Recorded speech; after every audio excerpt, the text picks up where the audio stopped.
Hey, Mikey. It's Michael Brown. You can try to find Michael Brown. Brownie, you're doing a heck of a job. This is the Michael Brown Show. Hold on tight to your dream. Yeah. Hold on tight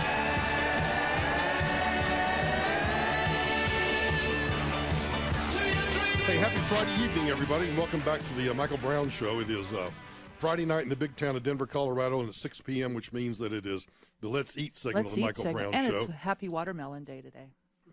Is it really? I am. I'm a hand to God, yes. I love watermelon. I don't. Okay, so, well, clearly, I like the smell of it. clearly you're a communist and I am. So, I all right. am. So this is probably, and Patrick, I don't want you to take any offense to this. This is ooh, that is spicy. It got a little wang to it, doesn't Yeah, it? a little like it, but I It kind love of it, but I lingers love it. for a minute, just love for it. a minute, though. This is probably the most esoteric segment I think that we've We've ever done. done, yes. It's very crafty. We It's have very in the crafted. studio with us tonight, we have Patrick Smith, whose website is, so write this down, thefarmersporch.com. Thefarmersporch.com. And the reason we have Patrick in tonight is because Patrick, you don't, well, I guess you don't manufacture. What's the right word? Well, I do, yeah. I mean, it's not large-scale manufacturing. It's small-scale manufacturing. I do all of my own production still. Okay. Eventually, I would like Produce to is a good word. Yeah, produce. Yeah, because you Yeah. take. All right, so I guess I'm still He doesn't teasing. grow. Right, he doesn't grow, Right. but I'm Right. still kind of teasing He crafts. just how esoteric what we're getting ready to He discuss. crafts Yeah. them. Because Eric, I'm nothing but honest. Patrick? I mean, I'm, Yeah, I'm no, that's nothing okay. but honest. Producing, I think, is a good way to state it. Yeah. Yes, okay. When they told me, because I wasn't asked, I was told. He was told. by these two, by my producer and by Lori Lynn, that we were going to have someone in to talk about pumpkin seeds. And Yep. his eyes rolled You're to the like- back of his head. My eyes rolled to the back of my head, and I said, seriously? You're like, is it Halloween? Yeah. Not even Halloween. It was like, what are we going to talk about with pumpkin seeds? Yeah, there's more than you would realize. Well, and you've proven it to me because, well, let me show everybody on Facebook and YouTube. So you brought in, let's see, what did you call the turmeric ones? The Yeah, Savory. so savory. that's a savory flavor, turmeric and lime. Yep, And then you had a cinnamon cacao. yep. Which that is was insane. a little bit sweet. Absolutely insane. Insane. Okay. Well, not as insane as the ghost pepper. That's what Which we is were my eating. favorite. Right. seeds, which is what I opened. We were just eating those right before we got on the air. And also you have 100% pure organic pumpkin seed oil. Correct. Yep. Now, let me ask you, because my doctor's really big on me using coconut oil and olive oil and everything else to cook in because Yep. of the good saturated fats. Yeah. Where does this rank in terms of good saturated fats? So I don't know exactly where I would rank it at relative to the two that you mentioned, but it does have good fats in it. Yeah. The polyunsaturated fats. The unique thing or the distinctive thing about this is you do not want to heat it. It's just a cold finishing oil. Oh, okay. Yeah, so it's got a very low smoke point, so you would use it more for things salad like dressings, salads, yeah. mix it with apple cider vinegar for a salad dressing. You Can can you dip put it bread in- in it. And Like if obviously you I wanted can't keep this because Lori Lynn's already got her grubby hands on it. I can't keep it. Can you put it in like a pumpkin bread recipe and bake with it? I probably wouldn't do that either, just because, I don't know. You could I'm look gonna that up try and it. see if you could maybe bake with it. think I'll try it. Because that's going to be a little bit of a lower temperature than like trying to fry something with it.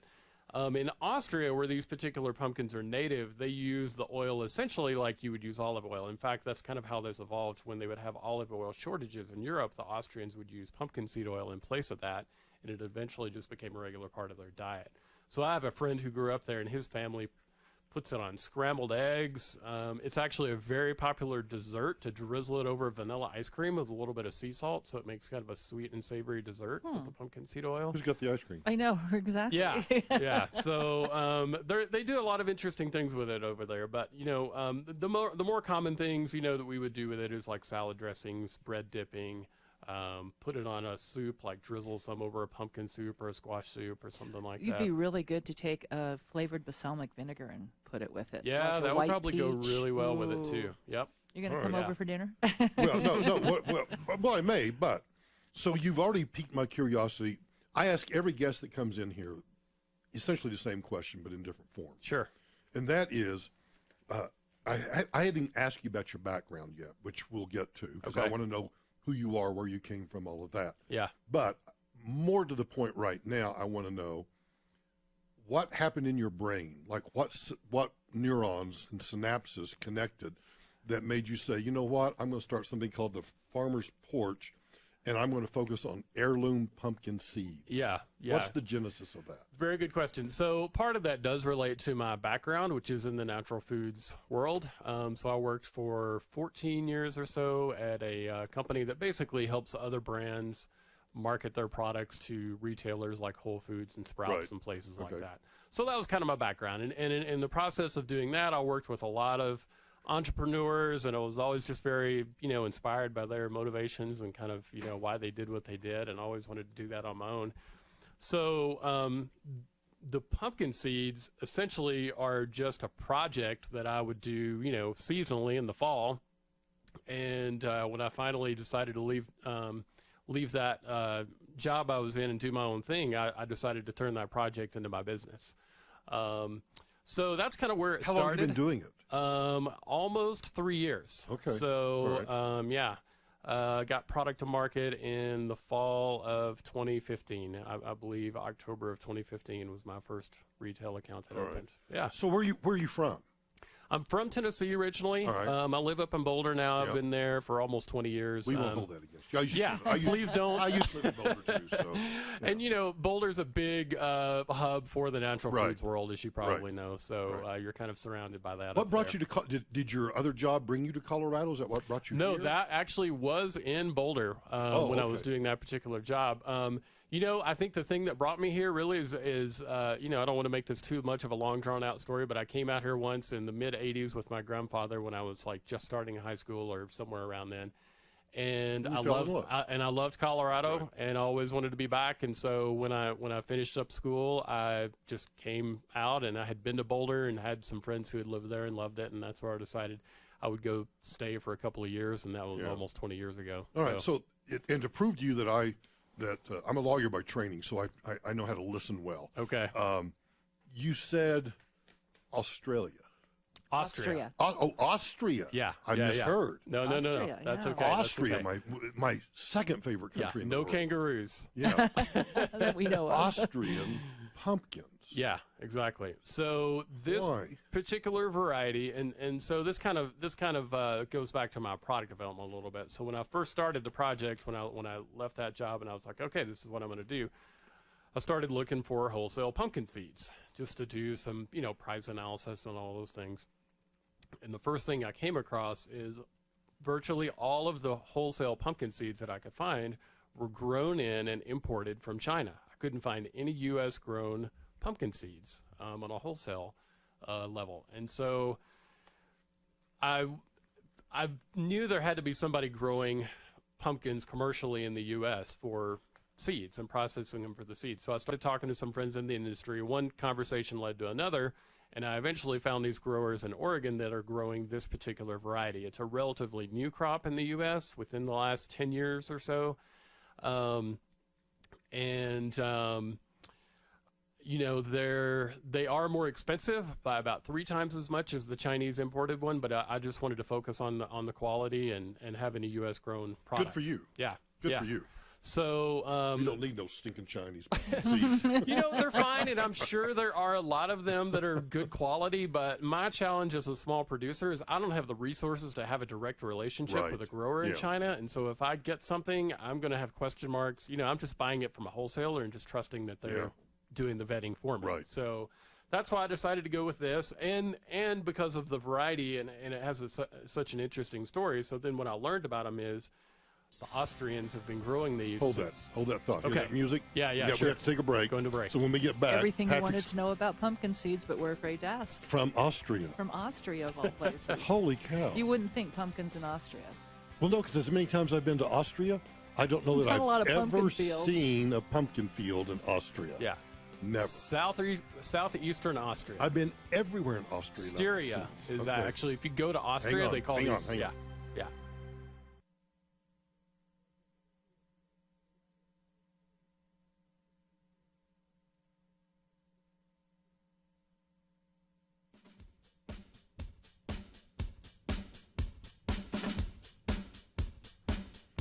Hey, welcome back to the Let's Eat segment of the Michael Brown Show. Happy Friday evening, everybody. We're talking to Patrick Smith. His website is thefarmersporch.com. Thefarmersporch.com. Be sure and get to it. And I'll just say, I haven't opened the other two yet.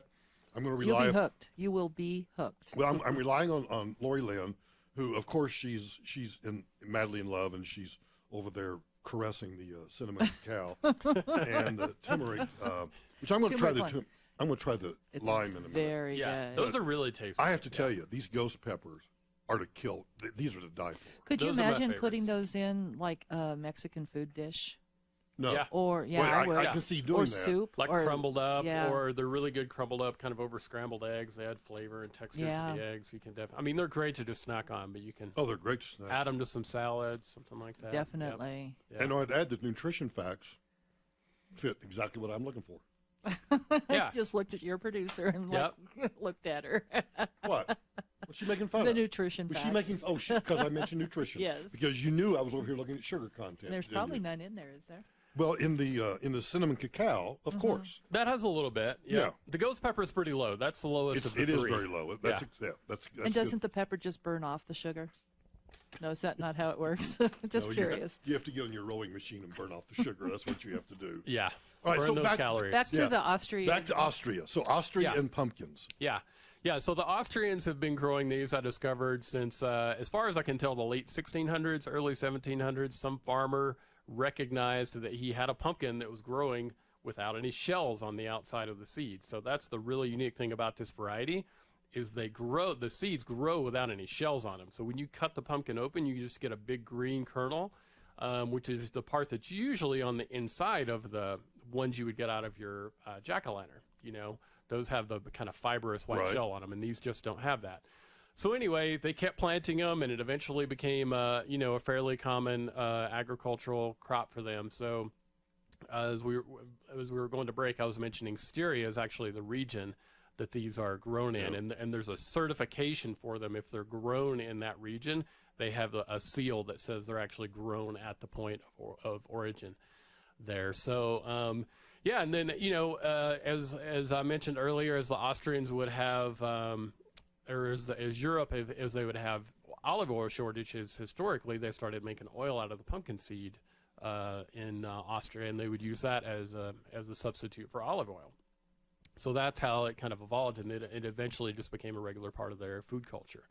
So southeastern Austria, Styria, it's very popular there. Down into Slovenia, I've had people come up to me at farmers markets and different places like that where I sell this and say that, oh yeah, we were just in Slovenia and there was pumpkin seed oil everywhere. You know, they use it like the Italians use olive oil, more or less. So it's very common. Yeah.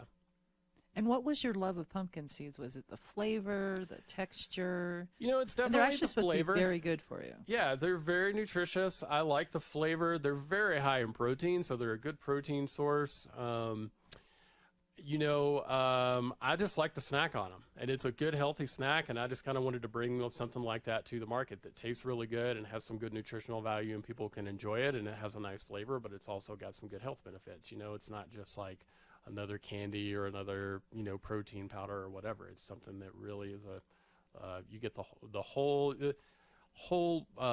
seed, which has lots of protein, very high in magnesium. I've had customers that buy the pumpkin seeds specifically for the magnesium content, actually, if they're trying to increase magnesium in their diet for some reason or another. Zinc and iron, lots of good minerals overall. So yeah, just lots of good nutrition. Well, in Mexican food, they have the pepitos, which are the green ones that are longer. What's the difference? Is it just the different region they're coming from? Is it the different pumpkins they're coming from? Yeah, very good question. Both, really. And if you go back far enough, and it's somewhere between 4,000 and 10,000 years, I haven't exactly been able to pinpoint that, but somebody who knows a lot about botany maybe could. But all of the pumpkins and squash originated originally in Central America, and then they ended up in Europe and Asia via trade routes. So the ones that you're talking about, though, the Mayans and the Aztecs, they would use those in lots of recipes, and that evolved, of course, into modern day, Mexican recipes. They use ground up pumpkin seeds in like mole sauces, for example. So think about blending it with chocolate and other spices like vanilla and nutmeg and things like that, and grinding the pumpkin seeds up, and it kind of, just gives it a nice texture. I never knew there was ground up pumpkin in mole. Yeah. I didn't either. Yeah. Yeah, Now we know, don't we? Yep. Yeah, so then fast forward, of course, to, 1700s in Austria, and that's where this particular variety evolved. And so the ones you're talking about have gone through a dehulling process typically. So pepitas, literally translated, means little squash seed. So inside of the seed, when you cut the squash or the pumpkin open, you dehull it, and there's a little kernel inside of that. These, because they don't have that shell on them to inhibit their growth, they grow quite a bit larger. So you get the kernel, which is the really good part, the good crunchy part with all the nutrition, but you also get it without the shell. So you get a much nicer texture, and there's not any like fibrous part that has to be cracked open or chewed through or anything like that. And we were talking off the air that we actually know of a couple of farms up north that actually grow these pumpkins if people are interested in purchasing some and trying their own. Yeah. So one of those, the one that I had mentioned, is Isabel Farm, which is in Lafayette, just around Baseline Road and 287. They have a farm, and they also have a little grocery store there, and they sell a lot of the produce that they grow there, but then they sell a lot of locally made Colorado products. So it's just a nice And that's where yours is at. So I sell those. Typically by the fall I'll be in there. I don't have any product in there currently. Most of my retail business is done in the fall. The rest of the year I'm doing more direct selling. But generally by the fall I'm in there, and a few other like small local stores around the Front Range area. I know you got Tony's listed. Tony's, I was in there last fall, so I'm hoping to be back in there this year. Yeah. Yep. No, he's a great guy. I actually met him at one of the demos I was doing at the Centennial store, which is their original one there. I was in all 4 of those locations last year, so I hope to be there again this fall as well. All right. So not only have you surprised me about, one, the taste and the texture and everything else, but on the website, and I'm not going to say what it is, but I don't know whether the word is shocked or surprised by the price point. Okay. Yeah. Yep. I assume that's because of the uniqueness of the product itself. Yeah. I think I know what page you're looking at. I think it's a bunch. It's not just one, because that's not what I paid for just one bag. Oh, yeah. So what you're seeing there is a case. I just hovered over it and saw, okay. So there's a case of 6. And so when I sell online, I just do larger quantities just for efficiency. I was like, I didn't pay that for it when I found them at a farmer's market. These individual bags are typically between $8 to $10, and it kind of depends on the retailer and what kind of margin they have. I have a smaller size that I sell you can in breathe retail out too. now. I just want to tell everyone that I've told to go to the website that not to have a heart attack. Put your cursor over the photo, and there will be a pop-up that shows that it's a case of 6 4-ounce bags for $48. Yeah. I was thinking one bag for $48. No, that would definitely be a premium price that would require a lot of explanation. Okay, Patrick, let's talk. But to address your point, even at the $8 price point, sometimes people are like, well, I can buy a bag of pumpkin seeds for like $3 or $4. And this goes back to the domestically grown specialty variety versus the Chinese ones. These basically, it's the seeds that drive the price up, plus the fact that they're small production. Well, these aren't like any other pumpkin seeds I've ever eaten. Yeah.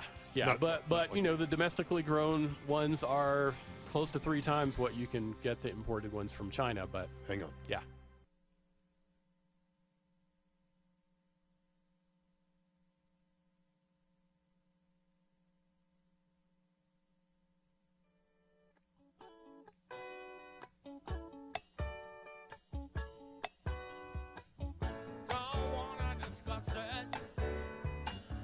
It's time for a change. You may get disgusted. Welcome back to the Let's Eat segment. We were laughing during the break. I was joking with Patrick and Lori Lynn about when you go to thefarmersporch.com and you go to the shop section, without hovering over the actual picture, it just shows $48. And I was about to choke because it was going to lead to a whole bunch of questions about price elasticity and how did you arrive at $48 for a bag, for a 4-ounce bag of pumpkin seeds. Yep. How did you figure out exactly what consumers were willing to pay? It's $1 a seed. And I'd like to know who those consumers are, because I got a few things I'd that would be a pretty like niche to sell market them too. Yeah. Right. Well, it's interesting. Those seeds are very filling too. Did you notice that when you've eaten your 5 handfuls of the ghost pepper? Yeah. No. They are, and they're they're very addicting. There's a couple reasons for that. They have a good amount of fiber content, but also the protein. is very satisfying. So you end up not eating as much because you're And you getting- actually get the taste that you Oh my gosh, always there's a lot hope. of protein in them. I didn't Yeah. notice that. Yeah, every ounce of pumpkin seeds has 7 grams of protein. So one of those bags has 28 grams. There you go. Yeah. Put it in some ice cream. Yeah. Living large. Set off the ice cream. Yeah. Oh, this is okay. I can have more ice cream because I got 7 I grams put of peanut protein. butter in ice and I've cream. got This just- fiber and yeah. Oh, I bet the peanut butter is really good. That's Yeah, nice. and then I would pour some of this pumpkin seed oil over it. Yeah. Oh, Yeah. there So you let me go. ask you about You your- should try those. Let me ask you about your customer base. Sure.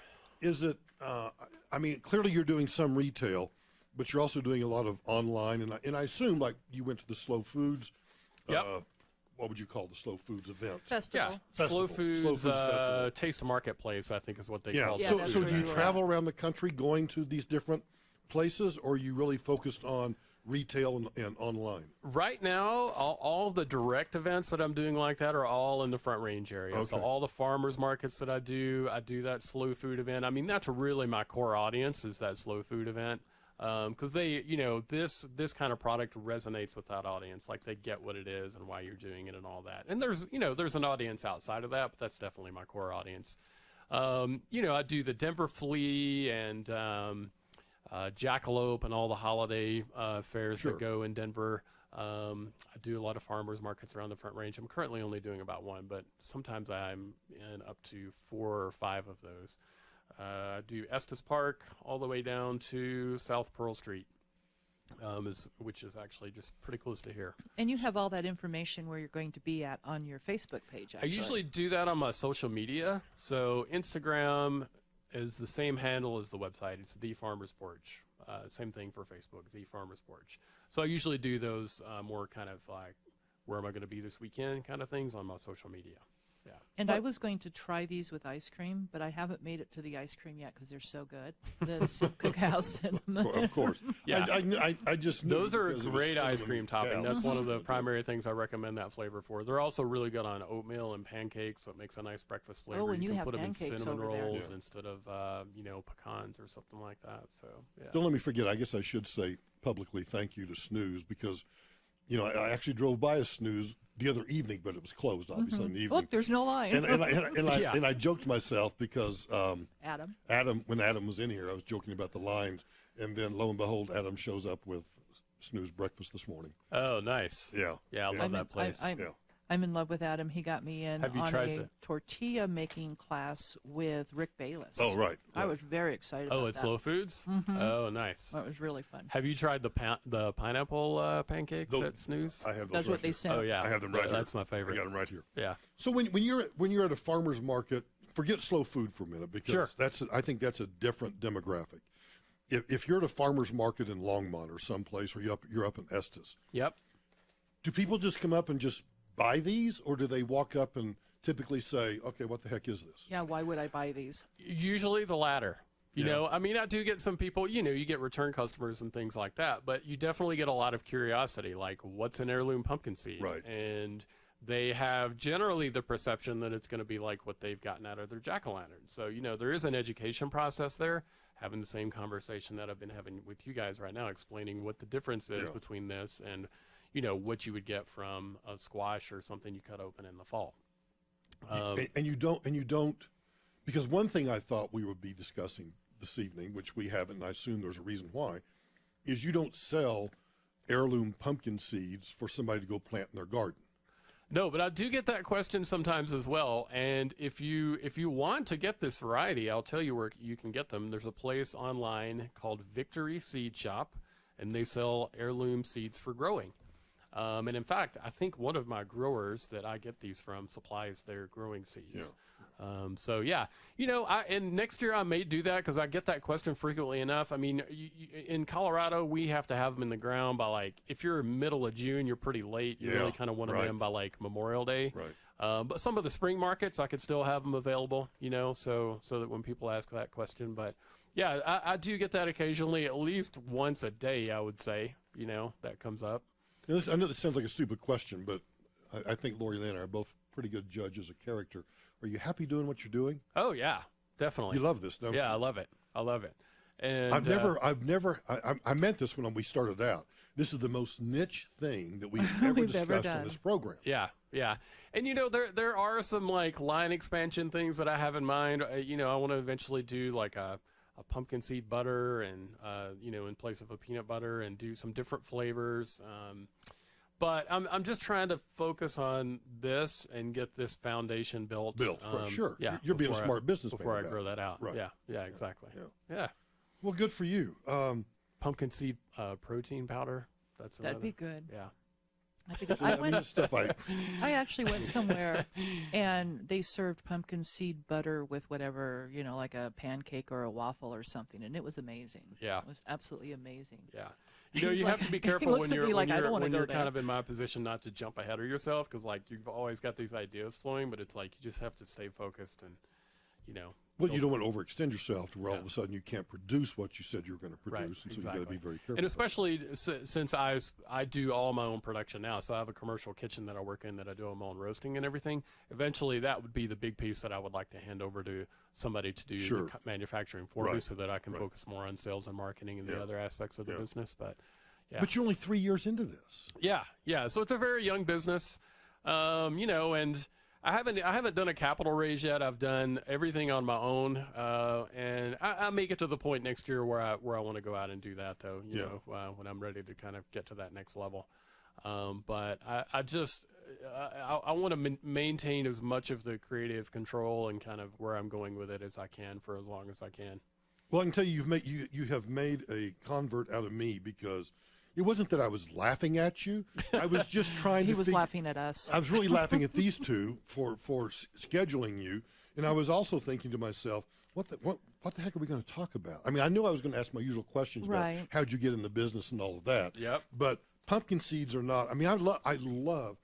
My bag's full of nuts right now. It's full of Yeah. cashews and sunflower seeds and everything else, because that's Yep. what I snack on. Yeah. Well, you've just got a new customer. Yeah, You've got great. a new customer, because Well, it's great. these are really good. And that's a valid thought process, because and I enjoy sort of breaking through that Yeah. and talking to people about it and helping them understand it, and I really enjoy that part of it. Well, I want to break through with this audience, because this audience really likes things that are unique and different, and so I want them to get over to thefarmersporch.com and what? Oh, I was going to say those would be really good on a cheesecake.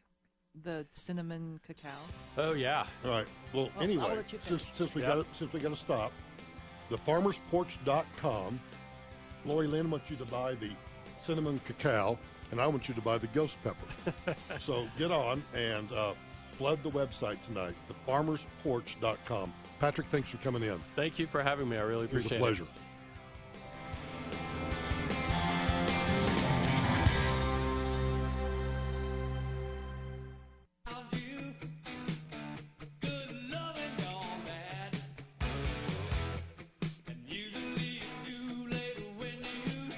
Hey, welcome back to wonder. Welcome back to the Let's Eat segment of the Michael Brown Show. Everything you wanted to know about pumpkin seeds. but we're afraid to ask. You're a convert now, aren't you? I am a convert. They're very, very good. Very good. Now, I do have to admit, not to rehash this too much, but when I was on the website, which is The farmersporch.com. thefarmersporch.com, and I saw that one of these bags was $48. I did the same thing. I was about to have a heart attack. I truly was going to ask Patrick, okay, so Patrick, explain to me your business model for how you're making. When you go find them at the farmers markets, like one for this and then two for this. Yeah, and- well, it's you can buy 6 for $48. Right. So that's a little more reasonable. That's like buying a bag of cashews or something. So, okay. Yeah, they kind I of get remind that. me of a cashew, like a feel texture more than a taste. But Okay, they so kind of got that it's- rich taste. It's been 40 minutes or so since we've started this segment, and I can tell you I've eaten, I don't know, maybe a third of the bag of these ghost pepper, and I'm stuffed. And you're pleasantly full. Yeah, I'm perfectly fine. You're not uncomfortable. No. They're No. very good stuff. So tell me what's going on, Mr. Brown. Well, I don't know. I was waiting to see you since we were gone last week, because I was off in Alaska traipsing around. I think we should talk about service. That seems to be a really Before we big talk about topic right service, now. I found I'd never flown Alaska Airlines in my life, but that was the way that they set the trip up at Alaska in, United back. And I made a joke to the gate agent. Well, I've never flown your airline before, because I'm a United prostitute or something. And she laughed at me. She said, well, where are you going? And I said, well, obviously I'm going to Anchorage. Oh, no, I'm going to Fairbanks. And I hope Alaska. Yeah, I'm going to Fairbanks and back to Anchorage. She said, well, what would you like to know? And I said, do you live there? It made me think something. She lives there. I've lived there, and I have children and brothers and sisters that live in both of those cities. So what do you want to know? I said, where do they eat? She came to the gate before we took off with a list Oh, nice. of places to go eat. Did you eat at any of those places? We ate at 3 of them. And? They were to die for. What kind of food? The first Like one, caribou, seal, whale? no, it was like fresh Alaskan crab, king crab, salmon. obviously salmon and stuff like that. So we went to this one dive called the Turtle Club, which was a $45 Uber ride out of Fairbanks into the middle of nowhere to get to. And once we got to it, it was truly a dive. But I posted a picture on Instagram, and our son-in-law said, because he grew up in Fairbanks, oh my God, I can't believe you're eating that. That's my favorite place to eat. Tamara and I had it was expensive because we ordered it a lot.